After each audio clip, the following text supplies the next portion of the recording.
जैसा कि मैंने पहले भी बताया, वर्जन्स में अलग अलग हो सकता है इंटरफेस थोड़ा सा। टूल बार वहीं लेफ्ट साइड में होते हैं, पैनल्स वहीं राइट साइड में होते हैं, बीच में डॉक्यूमेंट आता है, ऊपर मेन्यू बार है और नीचे उसके ऑप्शन बार रहती है। तो ये सारा का सारा सिस्टम जो है एग्जैक्टली वैसा ही मिलेगा हर जगह पर। स्टार्टिंग में जब लॉन्च होता है फोटोग्राफ, जब आपको फर्स्ट स्क्रीन दिखाई देती है, that can be something different different है। Otherwise rest of the interface फिर आपका सेम रहता है। और इसी तरह नाउ एक और छोटी सी मैं आपको बात बता दूं कि फोटोशॉप में कुछ चीजें बड़ी इंपॉर्टेंट है। जैसे कि हम कभी भी कोई भी फाइल ओपन करते हैं तो सबसे पहले होती है यहाँ पर जरूरी लेयर्स।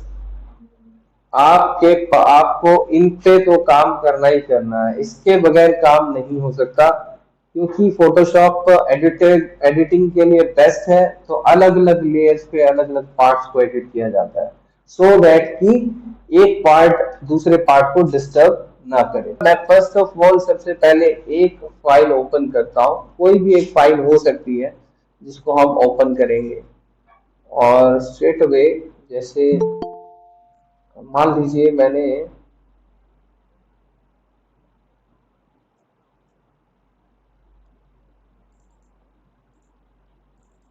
कोई इमेज ओपन कर ली,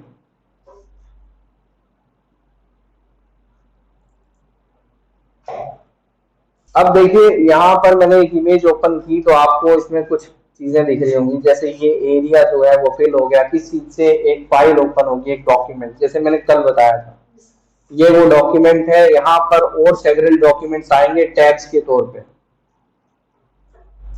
यहाँ पर यहाँ पर यहाँ पर आगे आगे टैब्स आती चली जाएंगी। फिर इधर टूल्स हैं, टूल्स यहाँ से जो टूल सिलेक्ट करोगे उसके ऑप्शन ऊपर दिखाई देंगे। ये वो रिबन नहीं है जो कांस्टेंट है कि यही है तो यही है, लेकिन यहाँ पर टूल्स चेंज होंगे तो ये चेंज हो जाएगा ऑप्शंस। हाँ, ये ऑप्शन सेम रहेंगे हर टाइम जब भी टूल आप चेंज करेंगे, उस टूल के अगेंस्ट ये ऑप्शन सेम रहेंगे। राइट साइड में आपने देखा होगा इधर एक छोटी सी लेयर बन के आ गई है, इसको लेयर बोलते हैं। ये लेयर पैनल है, मैं उठा करके यहाँ ले आता हूँ, क्लैरिटी ज्यादा हो गई। ये लेयर्स हैं, इसमें लेयर और लेयर्स इसके ऊपर ऐड होती चली जाएंगी। जैसे जैसे हम काम करेंगे वैसे वैसे लेयर्स ऐड होती चली जाएंगी। जैसे अगर मैं कुछ लिखता हूं तो एक टेक्स्ट लेयर यहाँ पर ऑटोमेटिकली ऐड हो गई, ठीक है। ये लेयर्स और भी ऐड होंगी, जितनी बार मैं टेक्स्ट लिखा उतनी लेयर्स ऐड होंगी, एक के ऊपर एक लेयर्स आएंगी स्टैकिंग ऑर्डर में, ठीक है। तो ये है हमारा लेयर्स का सिस्टम। अब ये लेयर्स को हम थोड़ा टाइम बाद यूज करेंगे, स्टार्टिंग के अंदर हम एक ही लेयर पे थोड़ी सी चीजें बना करके देखते हैं, ठीक है। लेकिन टेक्स्ट जो है हम सबसे बाद में करेंगे। अभी टेक्स्ट वाले जो सेगमेंट है वो आना बाकी है। अभी समझ लो कि एक हफ्ता 10 दिन तक हम टेक्स्ट को नहीं छेड़ना है, टेक्स्ट लेयर को नहीं छेड़ना है या टेक्स्ट टूल को यूज नहीं करना है। तो स्टार्टिंग के टूल्स हैं वो टूल्स होंगे हमारे। सबसे पहला टूल जो भी होता है वो होता है, आपको बता दूं, ये ऊपर वाला टूल, और इसको बोलते हैं मूव टूल। अगर कीबोर्ड से वी टाइप करेंगे, कीबोर्ड से अगर मैं वी प्रेस करता हूं तो मूव टूल सिलेक्ट हो जाता है, और उसके बाद हम किसी चीज को उठा करके इधर उधर ले जा सकते हैं। इसका मतलब यह है कि किसी को भी मूव कराना, यहां से वहां ऑब्जेक्ट को एक प्लेस से दूसरे प्लेस पर ले जाना, ठीक है, चाहे वो ऐसे हो। अब देखिए मैं इसको मूव कराने की कोशिश करता हूं लेकिन ये तो नहीं हो रही। इसका रीजन है कि जब लेयर लॉक्ड होती है तो हम उसको मूव नहीं करा सकते। और यहाँ राइट साइड में इसमें लिखा भी हुआ है, could not use the move tool because the layer is locked. Lock है अगर लेयर तो हम उसको मूव नहीं करा सकते, और यहां से उस लॉक को आप देख सकते हो। This is the lock. जब भी कोई इमेज आप खोलते हो, ओपन करते हो फोटोशॉप में, उस समय वो एक लॉक के साथ आती है और वो एक एज अ बैकग्राउंड आती है। ठीक है, ये लेयर पे बैकग्राउंड के लिखा हुआ आएगा। आप पहले इस लॉक को ओपन करेंगे, उसके बाद ही आप इस पे कुछ काम कर सकते हैं, इस लेयर। तो लॉक कैसे करेंगे, अनलॉक कैसे करेंगे, इसको सिलेक्ट करेंगे, या तो राइट क्लिक करके भी नहीं कर सकते। देखिए यहां पर आपको डबल क्लिक करना पड़ेगा। अनलॉक है, डबल क्लिक करो। डबल क्लिक करेंगे, आप लेयर का नाम रखना चाहें वापस से बैकग्राउंड तो रख सकते हो, बैकग्राउंड यहाँ पर चेंज करके। अदरवाइज यहाँ पर क्या आया था, लेयर 0 है ना, जैसे मैंने डबल क्लिक किया था यहाँ लेयर 0 आ रहा है। ठीक है, तो यहाँ लेयर 0 आ रहा है, तो ओके करूंगा तो ये लेयर 0 नाम से लेयर रह जाएगी। बैकग्राउंड हट गया, ऊपर से यहाँ पर लेयर 0 नाम में ही चेंज हो गया, रीनेम हो गया। फिर लॉक हट गया राइट साइड से, यहाँ जो लॉक दिखाई दे रहा था वो हट गया। ध्यान से देखो, अब मैं मूव टूल का यूज करूंगा। क्या टाइप करना होता है कीबोर्ड से, वी।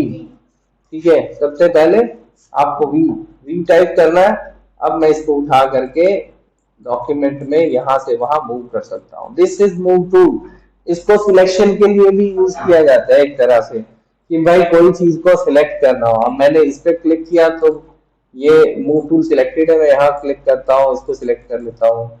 अगर कोई और चीज है इसके ऊपर लेयर पे तो मैं उसको सिलेक्ट कर लेता हूँ। अब this is single layer, move tool है, और इसको मूव टूल बोलते हैं। आप मूव करा सकते हैं ऑब्जेक्ट को। देयर मे बी सेवरल, जैसे मैंने यहाँ पर टेक्स्ट लिखा था, इस टेक्स्ट लेयर को भी मूव कराना है तो मैं इस पे क्लिक करूंगा और उठा करके उधर ले जा सकता हूँ। ठीक है, तो लेयर्स अलग अलग हो सकती है, बहुत सारी हो सकती हैं, और कई बार तो ये 100 से ज्यादा लेयर भी हो जाती हैं, 200-300 लेयर भी हो जाती हैं जब आप काम करते हो, किसी चीज को डिजाइन करते हो। जैसे बैनर बना रहे हो, वेबसाइट डिजाइन कर रहे हो, तो उसमें तो बहुत सारी, उसमें तो 500-600 लेयर भी हमने बनाई है। ठीक है, और ये तो बहुत एवरेज। ठीक है, जैसे जैसे डिजाइन बढ़ता जाता है लेयर्स बढ़ती जाती है, और लेयर्स जितनी ज्यादा होती जाती है फाइल का साइज बढ़ता जाता है। फाइल साइज समझते हो, है ना। जैसे कोई इमेज है वो 1 MB की है, 1.5 MB की है, 2 MB की है। अब वही अगर 34-35 MB की हो जाए तो ये फाइल जो होती है TSD, .txt का मतलब एक्सटेंशन है फाइल को सेव करने का। .psd मतलब फोटोशॉप डॉक्यूमेंट। ठीक, आज का काम हमने टूल शुरुआत की हमने मूव टूल से। मैं इसको वापस सेम स्टेट पर लेकर आना चाहता हूं, इस फाइल को सेम स्टेट पर। कॉपी पेंसिल आप रख सकते हो अगर आपको शॉर्टकट कीज याद रखनी है, वरना आप वीडियो जब देखोगे तब आपको पता चल ही जाएगा। मैं तो ये कहूंगा डिस्ट्रैक्शन मत रखो, ये शॉर्टकट कीज आप नोट तो कर सकते हो पर जल्दी करना, क्योंकि यहाँ स्क्रीन के ऊपर जो दिखता है वो जल्दी चेंज हो जाता है। ठीक है, और वो मिस नहीं करना है हमें। कैसे कर रहा हूं इसका मेथड ज्यादा जरूरी है जानना। शॉर्टकट कीज तो मैं आपको वो लिस्ट दे दूंगा। एनीवेज, तो ये है हमारा मेनली एक जो स्टार्टिंग में हम फाइल को कैसे या किसी इमेज को कैसे एडिट करते हैं, उसका सबसे पहला रूल कि हम ब्रेक उसको बैकग्राउंड को लॉक ओपन कर लेते हैं, या फिर हम उसकी डुप्लीकेट कॉपी बना लेते हैं ताकि ओरिजिनल तो हमारे पास रहे, हम डुप्लीकेट पे काम कर लें। अब डुप्लीकेट कॉपी कैसे बनाते हैं वो बाद में बताएंगे, पहले हम चलते हैं अगली चीजों पे। टूल अगला हमने सिलेक्शन टूल आज नहीं कराऊंगा, वो लेंथी है। ठीक है, आपको समझना पड़ेगा। तो सबसे पहले मैं और जो टूल है ना छोटे छोटे वो टूल्स आपको बता दूं। इस पूरे इंटरफेस में दो टूल कभी यूज नहीं होंगे, लेकिन सबसे ज्यादा यूज भी होंगे, पर वहां से नहीं होंगे जहां पे टूल बार। दैट्स वाई क्या करना है आपको, ये दो टूल है, एक हैंड टूल और एक जूम टूल।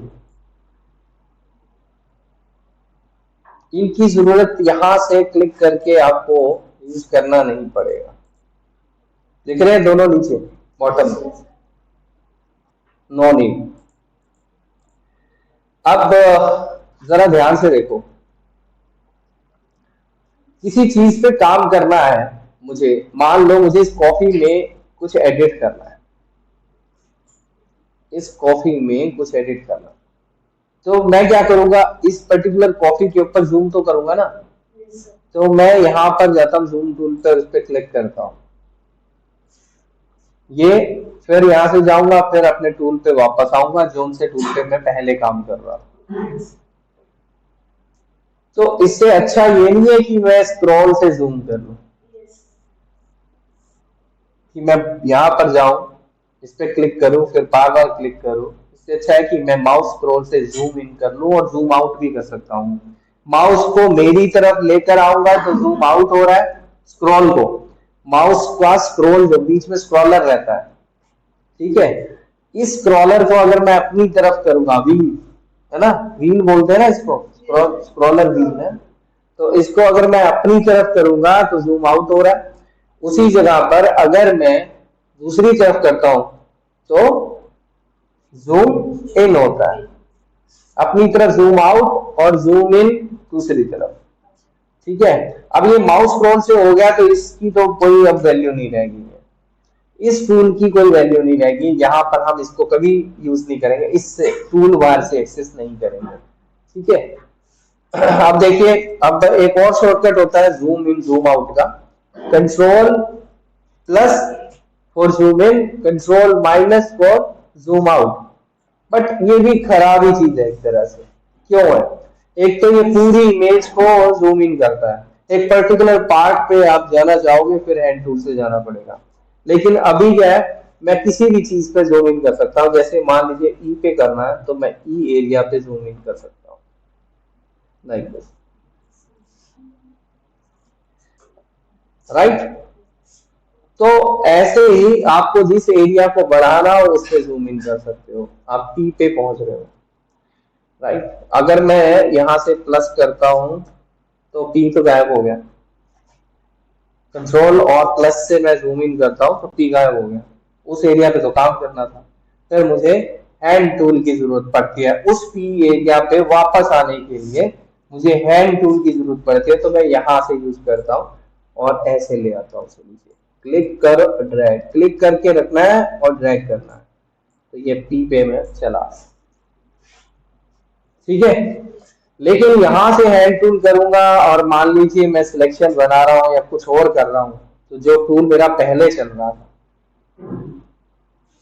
उससे मुझे फिर स्विच करके यहां आना पड़ेगा। बट क्या हो अगर मैं इसको परमानेंटली सिलेक्ट ही ना करूं, टेम्परेरीली सिलेक्ट कर लूं, तो मान लीजिए मैं उसी चीज पे वापस जाता हूं, हम पी को गायब कर देते हैं और मान लीजिए कि हमारा पी गायब हो गया, तो मुझे वापस पी पे जाना है, तो मैं हैंड टूल का यहां से यूज नहीं करता, मेरे पास टूल सिलेक्टेड है सिलेक्शन का, आपको सिलेक्शन के टूल में बाद में सारे करा दूंगा, फिलहाल जान लो कि मैं किसी और टूल पे हूं। अब मुझे पी पे जाना है, सिलेक्शन लेते हुए पी पे जाना है, तो मैं क्या करूंगा, स्पेस बार प्रेस करके रखूंगा, जब तक स्पेस बार प्रेस कर रहा हूं, हैंड टूल एक्टिव हो गया, दिख रहा है ये हैंड, यहाँ पे दिख रहा होगा व्हाइट ब्लैक पे, ये देखें, जैसे ही स्पेस बार हटा रिलीज कर देता हूं वो चला जाता है और पहले वाला जिस पे काम कर रहा था वही टूल आ गया, है ना। ये बहुत जरूरी है, स्पेस बार पे हमने स्पेस बार को प्रेस किया और अब हम क्या करने जा रहे हैं, क्लिक किया और क्लिक कर स्पेस बार को प्रेस करके रखा हुआ मैंने। अब मैं लेफ्ट क्लिक करता हूं माउस का और ड्रैग करता हूं इसे, क्लिक इन ड्रैग, क्लिक करते हुए ड्रैग करना है और पी पे हम पहुंच गए। जैसे ही हम पी पर पहुंचे हमने स्पेस बार को रिलीज कर देना है, हैंड टूल चला जाएगा और जो पहले हम जिस टूल पे थे वही टूल हमारा वापस आ गया। Got it? ठीक है। एक और मैं आपको चीज बता दूं कि फोटोशॉप के ऊपर जो चीजें मैं आपको जो अब बता रहा हूँ ना, ये देखने में बहुत सिंपल लगेंगी, ठीक है। आपको अभी जब आप वहां बैठ के देख रहे हो तो ये सिंपल लगेंगे, जब आप मेरी जगह यहाँ पर आ जाओगे तो आपको लगेगा कैसे करें। तो इसको प्रैक्टिस करना बहुत जरूरी है। एक चीज की 10 बार प्रैक्टिस करोगे तो ही वो याद रहेगी, whether it is the shortcut keys, ठीक है, या फिर आपको टूल्स के बारे में उन वो कैसे काम करते हैं इसको याद रखना हो। ये टूल सबको चलाने आते हैं। इट्स जस्ट लाइक, मान लीजिए मैं एक एग्जांपल लेता हूं। मान लीजिए एक कोई कारपेंटर भाई है, ठीक है, जो कारपेंटर जो लकड़ी का काम करते हैं, ठीक है, दे नो हाउ टू, वो हथौड़ी कैसे चलाना है, पेच कहाँ लगाना है, कैसे लगना है ना, ये सारे टूल्स आते हैं उनको, है ना। लेकिन फिर भी ये चीजें आप भी सीख सकते हो। आपको सिर्फ हथौड़ी चलानी नहीं है ना, आपको सिर्फ पेच कहाँ लगना है, ये पेच दे दिया जाए तो आप ठोक दोगे, कील ठोक दोगे, है ना। लेकिन कहाँ लगनी है, कब कौन सी चीज ज्यादा बेहतर रहेगी, कहाँ पे क्या इस्तेमाल करना है, कौन सा टूल कब यूज होगा, और इससे क्या बनाया जा सकता है, कितना अच्छा बनाया जा सकता है और कितना खराब बनाया जा सकता है, ये उसके टैलेंट पे डिपेंड करता है, कारपेंटर के टैलेंट के पे डिपेंड करता है। इसी तरह से यहाँ पर भी मेथड बहुत बनाए जा सकते हैं, अपने खुद के मेथड बनाए जा सकते हैं, टूल्स वही है, you can not change the tools but you can change the method. कितने परसेंट पे ये चीज यूज होगी, कितनी जोर से मैं हथौड़ी चलाऊं कि उतना ही नुकसान हो जितना होना चाहिए, या उतना ही फायदा हो जितना होना चाहिए, है ना। तो ये चीज आपके ऊपर, आपकी स्किल पे डिपेंड करती है, आपकी पावर पे डिपेंड करती है कि आप कैसे सोचते हो, है ना। तो उसको कैसे यूज करना है ये आपके ऊपर, राइट। तो इतनी बात अगर समझ आ गई तो समझ लो कि फोटोशॉप का ज्ञान आपको मिल जाएगा। आपको ये चीज बार बार प्रैक्टिस करने से आती है, मैं सिर्फ इतना बताना चाह रहा हूँ। कुछ लोग नए होते हैं, कुछ एक्सपीरियंस होते हैं, ठीक है। जो नए लोग होते हैं वो थोड़ा सा टाइम ज्यादा लेते हैं चीजों को बनाने में, करने में, क्योंकि उनको ये नहीं पता होता कि ये कैसे बनाया जाए। उनको ये पता होता है किस चीज से बनेगा, लेकिन कैसे बनाया जाए ये नहीं पता होता,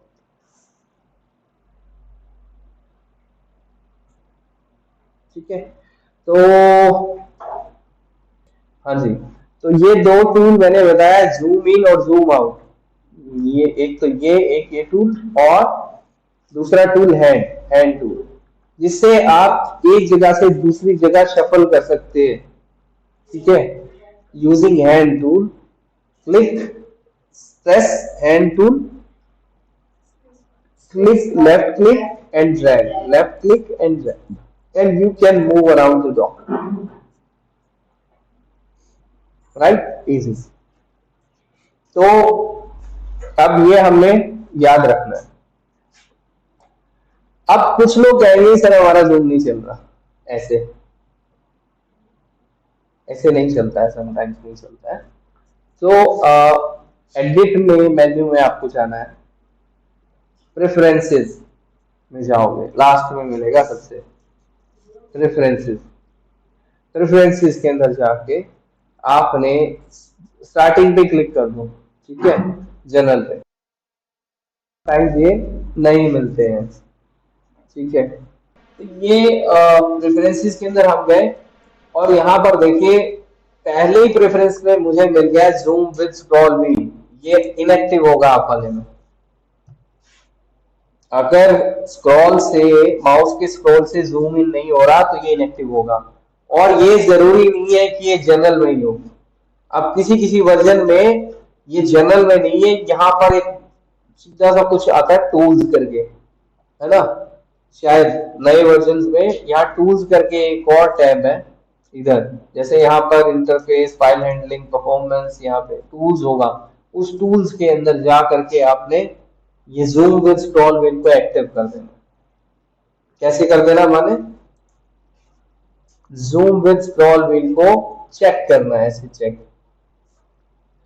जब भी हम किसी ड्रॉप इसमें क्या बोलते हैं इसको, सिलेक्ट बॉक्स होता है एक तरह से, या फिर इसको बोल सकते हैं आप या अगर यहाँ पर ये जो सिलेक्शन बॉक्स जो रहता है इसमें अगर आपको ये इसको क्या बोलते हैं, अगर यहाँ पर इसने फिल कर दिया ऐसे टिक तो इसको बोलते हैं चेक। और अगर अब मैं इसको टिक को हटा दूं तो इसको बोलते हैं अनचेक कर देना।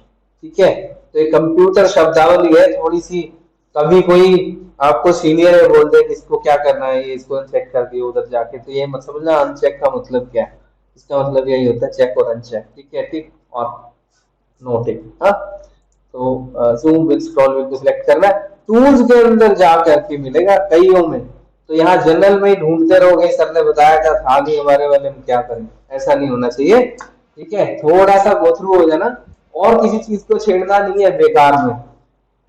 ठीक है, अगर वो गलती से हो भी जाए तो हम रीसेट कर सकते हैं, बट फिर भी हमको इसको नहीं छेड़ना चाहिए फालतू में, बेकार में किसी भी ऐसी चीज पे हाथ नहीं लगाना चाहिए जो कुछ गड़बड़ कर दे, है ना, खराब कर दे, फिर हम टाइम वेस्ट करें उस पर। ये धीरे धीरे आपको इन सब चीजों की नॉलेज होती जाएगी, एकदम से अभी स्टार्ट में अगर आप कुछ गड़बड़ कर देते तो फिर पैनिक हो जाता है कि क्या है ये, कुछ नहीं है, मुझे समझ नहीं आ रहा, बंद कर दो, फेंक दो, उठा दो, कोई जरूरत नहीं है। ऐसा हो जाता है, ये नॉर्मल टेंडेंसी है, जहां मैं जो बताऊं वो करते जाओ, फिर बाद में धीरे धीरे इसको एक्सप्लोर करते जाना, क्योंकि आप फिर इसमें एक्सपीरियंस हो जाएगा आपको थोड़ा सा कि कैसे आपको इसको ठीक करना है, फिर कैसे खराब करना है, फिर कैसे ठीक करना है ना। खराब करना सब सीख लेते हैं, ठीक करना मुश्किल होता है थोड़ा।